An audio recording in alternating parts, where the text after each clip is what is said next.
Halo sobat pecinta cerita horor. Bagaimana kabarnya sobat semua?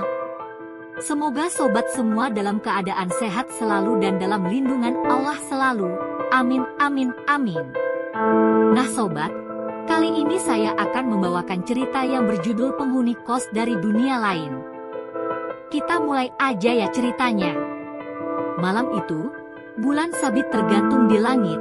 Cahayanya menyinari jalanan sempit yang dilalui oleh dua orang mahasiswa, Dimas dan Rina.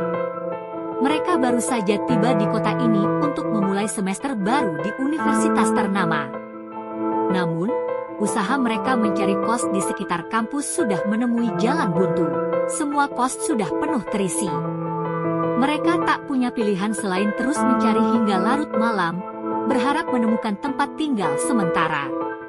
Langkah mereka semakin menjauh dari pusat kota, meninggalkan keramaian dan lampu-lampu jalan. Suasana menjadi semakin sepi dan mencekam, tapi mereka tetap bertekad. Tiba-tiba, di sudut jalan yang remang-remang, mereka melihat sebuah bangunan besar yang tampak mewah namun terabaikan. Bangunan itu terlihat seperti rumah kos, dengan halaman yang luas dan pagar tinggi. Bagaimana kalau kita coba ke sana? Tanya Rina dengan ragu. Dimas mengangguk, tidak ada salahnya mencoba. Siapa tahu ada kamar kosong. Mereka mendekati gerbang dan mengetuk pintu besar berwarna coklat tua. Butuh beberapa saat sebelum pintu itu terbuka dengan suara berderik. Seorang pria berwajah pucat dan senyum misterius muncul di hadapan mereka. Pakaiannya tampak rapi meskipun sedikit kuno. Selamat malam, sapa pria itu. Ada yang bisa saya bantu? Kami mencari kos, Pak. Apakah di sini ada kamar kosong? Tanya Dimas dengan sopan. Pria itu tersenyum lebih lebar. Kalian beruntung. Kebetulan ada beberapa kamar kosong di sini. Silahkan masuk. Mereka ragu sejenak sebelum melangkah masuk. Interior rumah itu jauh lebih mewah daripada yang mereka bayangkan. Furniturnya antik, dengan lampu gantung kristal yang menggantung dari langit-langit. Namun, ada sesuatu yang membuat mereka merasa tidak nyaman. Mungkin karena suasana yang terlalu sunyi atau mungkin karena pria itu yang terus tersenyum misterius. Silakan duduk, kata pria itu, mempersilakan mereka ke ruang tamu yang luas. Saya pemilik kos ini. Nama saya Pak Arman. Berapa lama kalian berencana tinggal?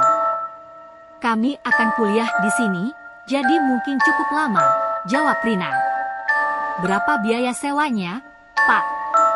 Pak Arman menatap mereka dengan mata yang tajam. Untuk kalian, saya berikan harga khusus. Sangat murah, bahkan ada camilan gratis setiap hari. Mereka berdua saling berpandangan, tidak percaya dengan keberuntungan mereka. Setelah berdiskusi sebentar, mereka setuju untuk tinggal di sana.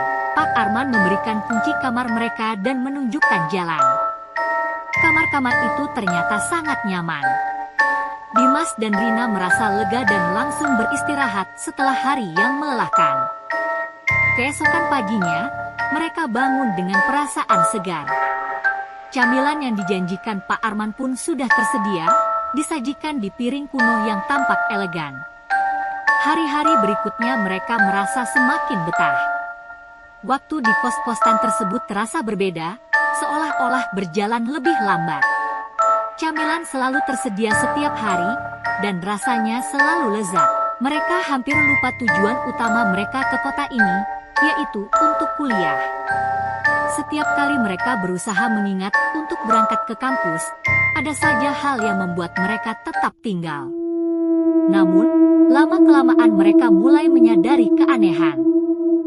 Penghuni kos lainnya jarang keluar dari kamar mereka. Jikapun bertemu, mereka selalu tersenyum dengan senyum yang sama misteriusnya seperti Pak Arman. Tidak ada percakapan, tidak ada interaksi.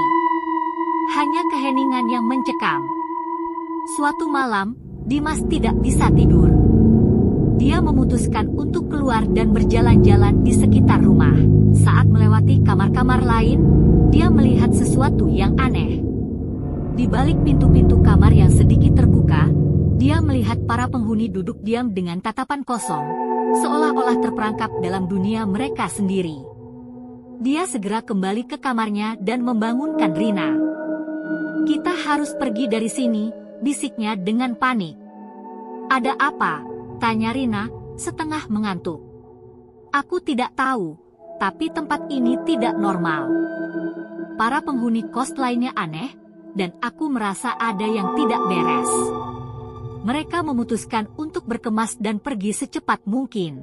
Namun, saat mereka membuka pintu kamar, mereka terkejut melihat Pak Arman berdiri di sana, masih dengan senyum misteriusnya. "Kalian mau kemana?" tanyanya dengan suara tenang namun mengancam. Kami harus pergi, Pak. Ada urusan mendadak," jawab Dimas dengan gugup. Pak Arman menatap mereka sejenak sebelum akhirnya berkata, "Baiklah, tapi jangan lupa untuk selalu kembali. Kos ini adalah rumah kalian sekarang." Mereka segera berlari keluar dari rumah itu. Saat tiba di luar, udara dingin malam menyambut mereka. Mereka berlari tanpa menoleh ke belakang hingga tiba di jalan utama. Di sana, mereka menemukan sebuah masjid kecil yang masih terbuka untuk sholat subuh. Mereka masuk ke dalam masjid dan segera mengambil wudhu. Saat melaksanakan sholat subuh, perasaan tenang perlahan-lahan kembali. Namun, setelah selesai sholat, mereka melihat sesuatu yang membuat darah mereka membeku. Masjid itu bukanlah tempat yang baru dan bersih seperti yang mereka lihat tadi. Masjid itu tampak tua dan usang, dengan dinding-dinding yang retak dan lantai yang dipenuhi debu. Di luar masjid, mereka melihat rumah besar yang tadi malam mereka tinggali. Rumah itu tampak seperti bangunan tua yang terbengkalai, dengan jendela-jendela yang pecah dan pintu yang hampir jatuh. Mereka kembali ke dalam rumah itu dan melihat piring-piring camilan yang mereka terima selama ini. Piring-piring itu ternyata adalah piring kuno yang sudah usang dan retak, dengan isiannya berupa bunga Kamboja yang sudah layu. Mereka saling berpandangan, menyadari bahwa mereka hampir terjebak di dunia lain. Mereka segera pergi dari tempat itu dan melaporkan kejadian tersebut kepada pihak berwenang. Namun, saat mereka kembali ke lokasi itu bersama polisi, rumah besar itu sudah tidak ada. Yang tersisa hanyalah tanah kosong dengan beberapa reruntuhan yang menunjukkan bahwa pernah ada bangunan di sana. Dimas dan Rina akhirnya menemukan kos baru yang lebih dekat dengan kampus. Mereka berusaha melupakan pengalaman mengerikan itu dan fokus pada kuliah mereka. Namun, senyum misterius Pak Arman dan suasana mencekam di kos tersebut selalu terngiang dalam pikiran mereka. Malam-malam berikutnya, saat bulan sabit menggantung di langit, mereka selalu teringat akan rumah kos mewah yang hampir menjerat mereka ke dalam dunia lain. Nah, sekian dulu ya sobat ceritanya. Jangan lupa kalau sobat suka dengan konten-konten kami, mohon untuk subscribe dan bunyikan lonceng notifikasi agar tidak ketinggalan di episode-episode berikutnya. Sampai jumpa.